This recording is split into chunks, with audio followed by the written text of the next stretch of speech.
সাবধানে রাখবেন। এই মাজার কমিটি কিন্তু ঢোকার সময় বলে দেবে আপনাদেরকে এই বিষয়টা।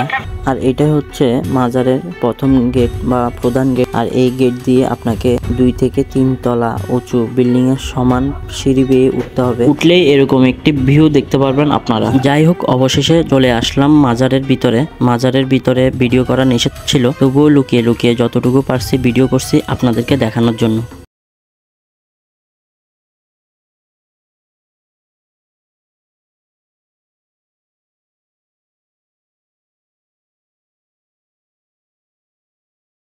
এই সৌন্দর্যকে উপভোগ করতেছিল এবং মাজারের শেষ দিকে গেলেই চোখে পড়বে আশা পূরণকারী একটা গাছ। এই গাছে নাকি মনে কোনো আশা নিয়ে যদি লাল সুতো বেঁধে দেয় সে আশা পূরণ হয়। সে আশা পূরণ হলে তারা আবার এসে এই গাছ থেকে যে কোনো একটা সুতো খুলে দেয়। আর এটা কতটুকু সত্য সেটা আপনাদের যদি কারো জানা থাকে অবশ্যই কমেন্ট বক্সে এসে বলে যাবেন। এর পাশের রাস্তাটার ভিউ তো মারাত্মক। পাহাড়ের উপরে রাস্তাটা হয়, তার পরিবেশটাও খুব সুন্দর, আপনারাও একটু উপভোগ করুন।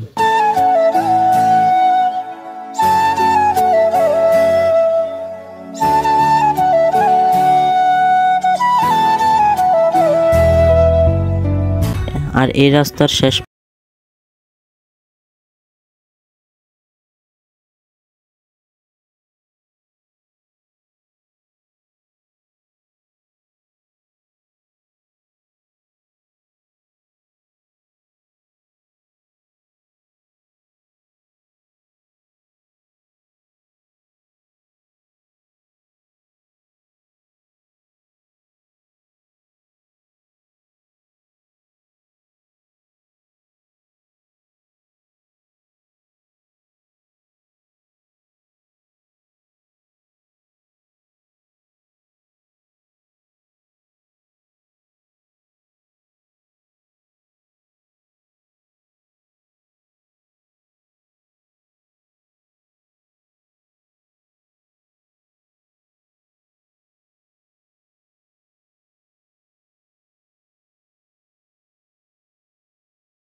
করে দিবেন। আর যদি ফেসবুক থেকে দেখে থাকেন তাহলে ফেসবুক পেজটি ফলো করে পাশে থাকবেন। অসংখ্য ধন্যবাদ সকলকে।